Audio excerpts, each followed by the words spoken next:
garçons, nous n'avons mondial levé drapeau.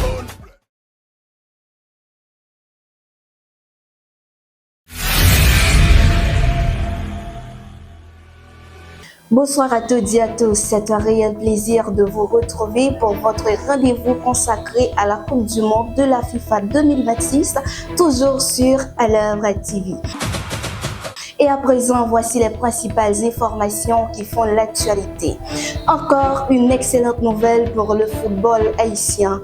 Le magnifique but inscrit par Wilson Isidore face au Maroc a terminé à la deuxième place du premier vote organisé par la FIFA pour désigner le plus beau but de la phase de groupe. L'attaquant haïtien a obtenu 26,5% des suffrages, derrière l'Ouzbek Eldor Shomurodov, vainqueur avec 36%.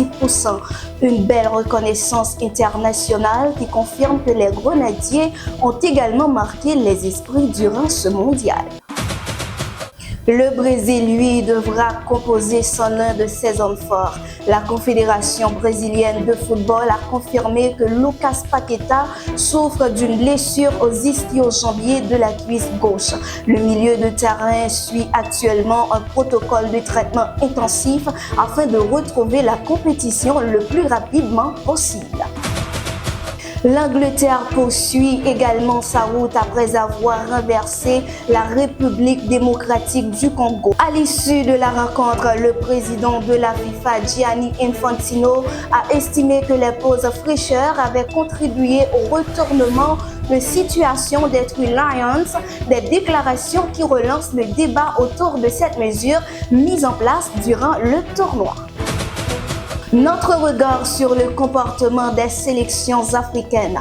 Les sélections africaines continuent de démontrer qu'elles possèdent le talent pour rivaliser avec les meilleures nations. Mais les rencontres de la République démocratique du Congo face à l'Angleterre ou encore du Sénégal contre la Belgique montrent aussi qu'à ce niveau, quelques minutes d'inattention peuvent coûter une qualification.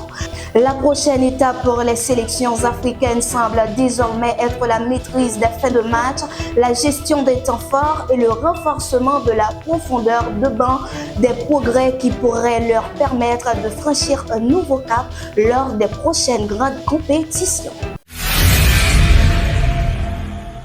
Découvrons un pays du mondial. Aujourd'hui, direction la République démocratique du Congo. Avec plus de 100 millions d'habitants, la République démocratique du Congo est le plus vaste pays d'Afrique subsaharienne et l'un des plus riches du continent en ressources naturelles. Traversé par le majestueux fleuve Congo, deuxième plus puissant au monde par son débit, le pays possède également une immense passion pour le football. Anciennement connue sous le nom de Zaïre, la République démocratique du Congo est entrée dans l'histoire en devenant en 1974 le premier pays d'Afrique noire à disputer une phase finale de Coupe du Monde. 52 ans plus tard, les Léopards retrouvent enfin le mondial grâce au travail du sélectionneur français Sébastien Desabre, redonnant espoir à tout un peuple passionné de football. À présent, l'insolite du mondial, peu de supporters le savent, mais deux des plus belles histoires de cette Coupe du Monde sont liées par une étonnante amitié. Les sélectionneurs français Sébastien Desabre avec la République démocratique du Congo et Sébastien Minier avec Haïti habiteraient à seulement quelques minutes l'un de l'autre en France. Tous deux ont effectué une grande partie de leur carrière sur le continent africain et ont réussi un exploit historique en qualifiant deux sélections absentes de la Coupe du Monde depuis plus d'un demi-siècle. Le hasard est encore plus étonnant lorsque l'on sait que la République démocratique du Congo, anciennement Zaïre, et Haïti sont les deux premières nations noires de l'histoire à avoir disputé une phase finale de Coupe du Monde, toutes deux en 1974. Si le travail de Sébastien Desabre est aujourd'hui largement salué, celui de Sébastien Minier continuerait de susciter des interrogations. Certains observateurs estimeraient qu'un nouveau sélectionneur pourrait permettre aux Grenadiers de franchir un nouveau cap.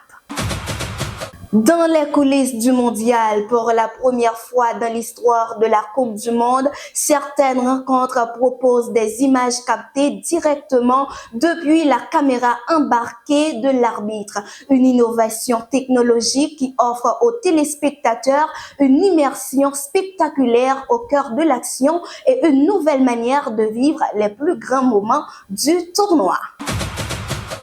C'était Mondial Actu sur À l'œuvre TV. Merci de votre fidélité. À l'œuvre TV, là où les passions prennent vie. Au revoir à toutes et à tous.